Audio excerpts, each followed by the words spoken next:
A Associação Brasileira dos Produtores de Soja projetou que a safra brasileira de soja vai ficar em 135 milhões de toneladas na atual temporada.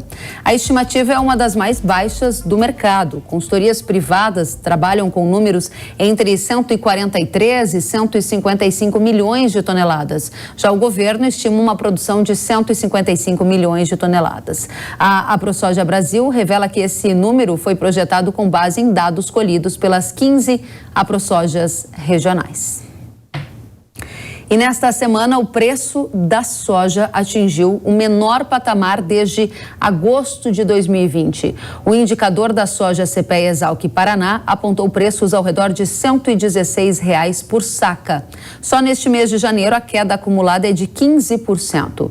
No caso desse indicador do CPEA, o valor máximo do grão desde 2020 foi de R$ 203,22, registrado lá no início de março de 2022, alta que refletia as incertezas no mercado devido ao início da guerra entre Rússia e Ucrânia naquele momento. Depois a gente acompanha toda essa variação, chegando a esse que é o patamar mais baixo desde 2020. A pergunta é, com quebra de safra, por que o preço está caindo, hein? Tema para o nosso painel de hoje com os convidados Luiz Fernando Gutierrez, analista das safras e mercado, e Matheus Pereira, diretor da Pátria Agronegócios. Sejam muito bem-vindos vocês dois, um prazer estar com vocês e eu vou direto ao ponto. Gutierrez, por que o preço da soja atingiu o menor patamar desde 2020 se a gente está vendo quebra de safra, hein? Olá, Kelly. Olá, Matheus. Obrigado pelo convite. É um prazer daí estar participando do Hora H do Agro. Bom, Kelly, o ponto é que o mercado internacional, ele não olha só para a safra brasileira, infelizmente, né? A gente sabe que o Brasil, o maior produtor do mundo, tem um peso muito importante na oferta mundial, mas a gente não pode esquecer que a gente tem um vizinho chamado Argentina, que está voltando para o jogo, digamos assim, né? Ela vem de uma queda histórica. A Argentina, em 2023, colheu uma safra aí com perda de 50%, ou seja, era para colher 44, 45 milhões, colheu só 22 milhões de toneladas. E nesse ano, a situação climática da Argentina é bastante favorável. Nesse momento, não dá para falar que a Argentina vai ter perdas produtivas importantes. E tudo nos leva a crer que a Argentina vai mais que dobrar a sua produção frente ao ano passado. E isso, de alguma forma, pode compensar uma boa parte das perdas no Brasil. Ano passado foi o Brasil que compensou a Argentina, né, colhendo uma safra recorde de 157, 158 milhões, com a Argentina 22 milhões. E nesse ano, o Brasil perdendo produção, que já é certo, pelo menos 10, 12 milhões de toneladas a gente vai deixar de colher, mas a Argentina colhendo 50, ou seja, mais que dobrando a produção no ano passado, a gente vai ter mais oferta disponível na América do Sul. E esse é o grande ponto, esse é o grande driver negativo do mercado nesse momento. O mercado em Chicago, principalmente o mercado internacional, ele olha muito para o tamanho da oferta sul-americana, nem da oferta norte-americana. E nesse momento ele está olhando para uma possibilidade grande de, mesmo com perdas no Brasil, a gente ter uma oferta sul-americana aí maior em 2024. Interessante. Matheus, você concorda? O que inibe altas de preço diante das várias revisões nas estimativas de produção da safra brasileira é o tamanho da produção na Argentina? Mas o Brasil não deveria pesar mais nessa conta, já que a gente é o maior produtor do mundo? Qual é a sua visão, Matheus? Pois bem, Kelly, Gutierrez, assim, temos uma maneira de interpretar o mercado um pouco diferente. Eu acho que isso faz parte, não há problemas, né, em divergência na maneira de interpretação do mercado, né? Vemos sim a Argentina como um importante player na produção total da oleaginosa, né? Mas não competimos nem sequer pelos mesmos clientes, né? Vale lembrar que a maior compradora de soja, né, China, não importa sequer uma grama significante, né, de farelo de soja, que é o principal produto, né, exportado pelos nossos irmãos, né, os nossos vizinhos argentinos. A Argentina, sim, é uma exportadora do grão in natura, colocando cerca de 4,5, em anos bons, podendo chegar até 5 milhões de toneladas de soja in natura exportada, mas nem sequer perto, né, do que o Brasil tem capacidade, o que mostrou nesse último ciclo safra, de mais de 100 milhões de toneladas de grão in natura já vendida, né? Aqui na Pátria, nossa equipe de inteligência de mercado acredita muito, né, essa falta, né, de reação do mercado, essa queda abrupta, né, devido a essa incerteza, né, do quão grande são as quebras aqui no Brasil. A gente tem, que como você já bem citou, né, grandes variações entre as estimativas para a produção de soja brasileira, que vão aí desde a AproSoja a 135, para alguns que ainda relatam, né, potencialidade de colher até 160 milhões de toneladas, algo próximo disso, né? Então, o mercado recebe, né, toda essa divergência entre a real dimensão da safra brasileira, ainda com muito ceticismo. Quando a gente vai para órgãos oficiais e colocam, né, safra brasileira por Conab a 155, safra brasileira por USDA a 157, configura-se ainda, né, sobre a ótica desses órgãos oficiais, assim dizendo, né, a maior safra brasileira de soja em processo de colheita. Quando a gente vai para estimativas aqui de dentro de campo, né, como foi o último relato da Pátria, temos ali um potencial de safra que já coloca estimativas de produção a 143 milhões de toneladas. Então, a grande diferença realmente na nossa ótica é de que a real dimensão da safra brasileira ainda não foi explicitada ao mercado. Não há consenso ainda, né, sobre o que realmente queremos retirar de soja dos campos brasileiros agora em 2024. Essa é a riqueza do painel, a gente tem opiniões divergentes em alguns momentos para clarificar e aprofundar para a nossa audiência a resposta a essa pergunta, né? Porque o preço da soja está caindo, a gente tem então Gutierrez apontando a Argentina como um dos principais fatores, com uma safra maior, e o Matheus trazendo aqui o potencial da safra brasileira que ainda não foi descortinado, ou seja, as quebras são maiores do que o mercado está apontando no momento. Essa é a primeira rodada do nosso painel. Segundo degrau para a gente subir juntos, vamos agora com você, Gutierrez, qual é a tendência de preços a partir de agora? Porque a gente chegou ao menor patamar desde 2020. De agora em diante, cai mais ou sobe? Por quê? É uma pergunta muito delicada, né, Kelly? O preço já perdeu bastante valor nas últimas semanas. Né, como tu bem colocou, é o menor preço desde 2020. Se a gente comparar com um ano atrás, a gente está falando da saca de soja, em média no Brasil, valendo algo em torno de R$60 a menos. Então é uma queda muito grande. O produtor que já sofreu em 2023 com a queda do preço está de novo sofrendo nesse momento, né, que ele está começando os trabalhos de colheita em alguns estados, perdendo produção, como é o grande exemplo do Mato Grosso, né, mais de 20-25% da produção sendo perdida e o preço não está reagindo. Eu acho que existe espaço para o preço cair um pouco mais, sim. A gente não pode esquecer que, apesar da gente estar tendo uma safra menor no Brasil, ainda é uma safra relevante. Os nossos números apontam ainda para uma safra de 151 milhões. Isso, obviamente, vai ser revisado. Existe muita incerteza, e nesse ponto eu concordo com o Matheus. Realmente existe muita incerteza no mercado, porque no próprio Mato Grosso, a gente vê relatos de colheita de 10, 20 sacos por hectare e uma região próxima de 60, 70 sacos. Então, existe muita irregularidade, o que está trazendo muita dificuldade para a gente realmente saber a realidade da safra brasileira. Então, só os trabalhos de colheita evoluindo mais para a gente saber isso. Então, não posso esquecer de comentar que essa entrada da safra brasileira pesa, sazonalmente pesa. Como eu falei, apesar de uma safra menor, é uma safra relevante ainda. O nosso número aponta para a segunda maior safra da história do Brasil, né? Sem possibilidade mais de ser safra recorde, mas ainda a possibilidade de ser a segunda maior safra. E é um volume muito grande que naturalmente, sazonalmente pesa durante os trabalhos de colheita, principalmente via prêmio. Talvez até Chicago possa segurar um pouquinho, está batendo nos $12 por bushel e está segurando, mas o prêmio brasileiro ele pode continuar cedendo frente a esse aumento de oferta, como eu comentei, na América do Sul, regionalmente falando, o que abre essa possibilidade de prêmios mais pressionados, principalmente agora durante a colheita. Muito bem, obrigada, Gutierrez. Matheus, a sua visão para preço, mercado de soja a partir de agora sobe ou desce? Kellen, concordo com a visão do Gutierrez, onde que ainda vivemos nessa pressão sobre a colheita, né? A oferta vem crescendo diante dos trabalhos de campo, apesar de que os relatos estão realmente bem divergentes, né? Um ponto a ser levado em consideração, Kellen, que assim como foi a safra retrasada, aqueles talvez produtores que estão nos escutando, aqueles que estão por dentro, né, dessas estimativas no dia a dia, talvez se recordam da safra de 2022. Quando abrimos o ano, né, com estimativas pelo mercado, que aquela safra potencial poderia, enfim, colher 140, 145 milhões de toneladas, e fechamos aquele ano safra, né, com algo em torno de 125 milhões de toneladas colhidas no Brasil.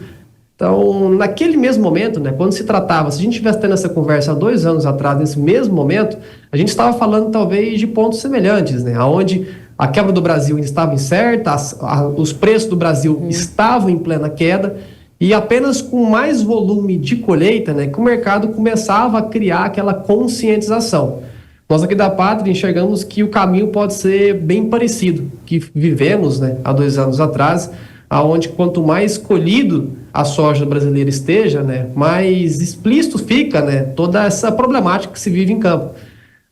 Temos sim relatos dentro do Mato Grosso de safras catastróficas, safras regulares, o mesmo vale para dentro do estado da Rondônia, algumas partes de Goiás. Então a grande variabilidade, né, ainda coloca esse ponto de interrogação na cabeça de grande parte do mercado, e vemos que somente, né, a colheita, mais resultados de safra, eventualmente atingindo ali próximo aos 50% colhido da área nacional, que tipicamente só atingiríamos, Kellen Gutierrez, algo em torno ali na segunda quinzena de fevereiro, que é quando o mercado começa a ter uma consciência, né, mais consensual, assim dizendo, sobre como se desenvolve a safra aqui no nosso país. Não ficou claro para mim, você é altista para preço à medida em que o mercado vai se dar conta do tamanho da quebra que está acontecendo no Brasil? Essa é a interpretação? Você acha que o preço vai voltar a subir? Exatamente, só não é agora, né? A gente, infelizmente, essa conscientização do mercado sobre a dimensão da safra, ela não vem da noite para o dia. Ela deve vir realmente somente na segunda quinzena de fevereiro em diante. Quanto que foi colhido até agora, de acordo com os dados da Pátria? Levantamento publicado até a sexta-feira, dia 19, Kellen, a gente já está com um pouco mais de 5% da área colhida nacional. Ou seja, tem bastante trabalho de campo para ser feito, né? Gutierrez, quanto da safra que está sendo colhida já foi vendida? A gente tem visto alguns movimentos de atraso nas vendas antecipadas. Está acontecendo isso também agora em 23, 24? Tá sim, Kelly. A gente está tendo um quadro muito parecido com os últimos anos, na verdade. A gente vem perdendo o ritmo de comercialização nos últimos anos. Embora o número atual, até início de janeiro, seja um pouco superior ao do ano passado, ele continua bastante atrás da média. A gente está com mais ou menos até o início de janeiro 30% da safra brasileira comercializada, contra uma média das últimas 5 safras de algo em torno de 40%, ou seja, 10 pontos percentuais, mais ou menos, a gente está atrasado. E a gente lembra que isso pode jogar contra o produtor, né? O produtor, muitas vezes, ele segura a soja, esperando por preços melhores, que eventualmente acabam não vindo, e ele se vê obrigado a vender no momento que não é favorável para ele, ou seja, principalmente durante a colheita.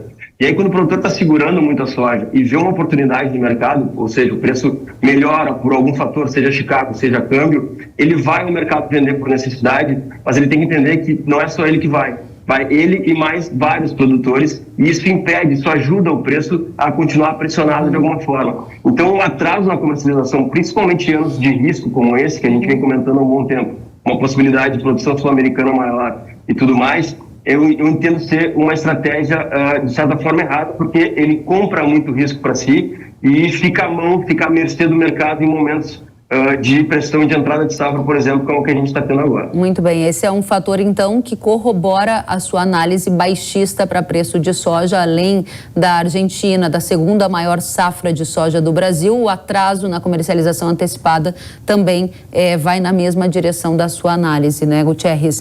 Vou em frente com você, Matheus. O produtor de soja vai ter rentabilidade positiva em 2024, em função de todos esses fatores que estão sendo aqui colocados, ou alguns sim, mas a grande maioria vai fechar com um sinal negativo? Kellen, tá aí uma pergunta bem complicada de ser respondida, né? A gente tem uma grande variabilidade, né, entre sistemas produtivos no nosso país. A gente vê produtores na região central do país, né, tendo uma carga de custo um pouco mais enxuta, né, com que nas regiões mais periféricas, né, como o norte ou o sul do nosso Brasil. Então, a região central, né, também ela é, não por coincidência, né, as piores praças de preços aqui por, enfim, dificuldade logística, de escoamento. O produtor, em sua grande maioria, né, ela está com aquele custo, né, não enxugado, aquele custo que foi colocado ainda sobre fertilizantes daqueles que fizeram aquisição no primeiro semestre do ano passado, fertilizantes que chegaram a pagar 30%, 40% a mais do que aqueles que optaram, né, por compras no segundo semestre. Então, o sistema produtivo, né, aquele produtor que fez boas compras, né, ele consegue sim, apesar dos preços ainda baixos, né, ter uma margem razoável, assim dizer. Não vou dizer saudável, como foi nos últimos 2, 3 anos, né? Tivemos aí margens bem gordas, assim dizendo, né? Mas a grande maioria dos produtores vem, sem dúvida, né, a deterioração do que sobra no bolso nesse ciclo safra 23-24, quando comparado com os últimos 3. Então, é normal, é comum a gente estar escutando relatos, né, de produtores, em especial na região central do Brasil, né, enfim, logísticas mais problematizadas, custos de frete mais caros, né, acaba tendo produtores que estão nos alegando que estão fechando a conta no vermelho diante dos atuais patamares de preços. Muito bem. Última rodada, volto com você. Luiz Fernando Gutierrez, mensagem-chave que não pode faltar nesse painel em que a gente abriu com a seguinte pergunta: por que o preço da soja cai em ano de quebra de safra? A sua mensagem para a nossa audiência e, se puder, contribuir conosco falando sobre a demanda em 2024 que você espera. A gente tem poucos minutinhos. Vamos lá, de trás para frente. Com relação à demanda, a gente não vê grandes problemas nesse ano, tá? A demanda chinesa, ela continua presente. A gente está com o line-up aí começando a encher para exportação, né? A fila de embarques aí nos portos para exportação. Então, a gente só não vai exportar um recorde de novo nesse ano porque a gente quebrou a produção. Se não tivesse quebrado, a gente novamente teria o potencial de exportar recorde. Então, eu não vejo grandes problemas com relação à demanda, embora chame a atenção o crescimento menor chinês, mas eu acho que isso tende a ter um impacto mais a longo prazo do que para 2024 ou curto prazo. Com relação à mensagem, Kelly, eu acho que nesse ano, principalmente, o produtor tem que ter uma gestão de risco aí muito ativa, digamos assim, né? Ele vem de alguns anos muito positivos, né? Tirando o ano passado, ele vinha de vários anos consecutivos com a margem dele aumentando. Nesse ano, como o Matheus falou, eu concordo, o produtor tende a ter uma margem mais apertada. E é por isso que ele tem que estar mais ligado no mercado e gerenciar melhor o seu risco e se arriscar menos, digamos assim, né? Quando o mercado oferece a oportunidade dele vender a soja dele com um lucro razoável, ele tem que aproveitar e avançar um pouco para fazer um certo hedge natural em cima disso e diminuir um pouco a sua exposição no mercado, né? Que é um mercado que nesse momento está jogando contra ele. Mais à frente isso pode mudar, obviamente no segundo semestre a gente pode ter um ambiente um pouquinho diferente, mas ele tem que estar com uma gestão de risco aí bastante ativa nesse ano, que é um ano bastante complicado. Muito bem, obrigada Luiz Fernando. Matheus, por que o preço da soja cai em ano de quebra de safra? Essa é a pergunta que eu gostaria que você deixasse uma mensagem clara para a nossa audiência e também os seus insights aí sobre demanda em 2024. Sendo objetivo, né, na parte do porquê os preços caem, volta a bater na tecla que, pela nossa ótica, né, ainda por falta, né, da consciência do como o mercado enxerga a safra brasileira, né, o maior produtor do grão in natura, o maior exportador do grão in natura. O nosso cliente chamado China é um cliente que vem aqui às Américas procurar grão in natura, não se interessa pela compra já do grão processado, né, a fim de usufruir, né, da própria cadeia verticalizada de esmagamento da soja dentro da Ásia. Então, a gente vê que o mercado da soja cai ainda por falta de conscientização, falta de consenso, né, sobre a real dimensão da safra brasileira. E com a evolução da colheita, né, nessas próximas semanas e meses, né, esperamos com que essa realidade seja escancarada ao mercado e se possa até falar sobre o quão, né, enxergamos a virada dos preços, né, alertaria, né, que enxergamos que o fundo do poço está próximo.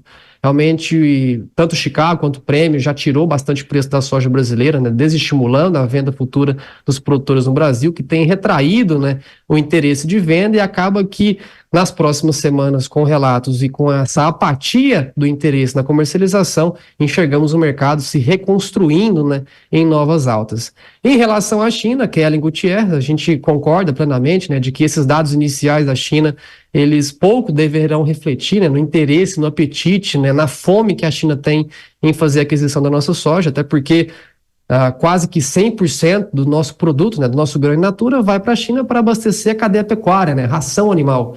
E hoje, o rebanho total, né, o plantel de animais dentre bovinos, suínos e aves da China, continua nos seus maiores patamares da história. Então, é muito animal para ser alimentado com a nossa soja produzida aqui no Brasil. A China deve sim manter esse apetite agressivo ao longo de 2024. Muito obrigada, Matheus Pereira. Então, agradeço a Luiz Fernando Gutierrez, analista da Safras e Mercado, Matheus Pereira, diretor da Pátria Agronegócios. Foi muito bom contar com as visões de vocês e ajudar a nossa audiência a compreender esse momento do mercado e tomar melhores decisões com informações de qualidade. Voltem sempre. Até.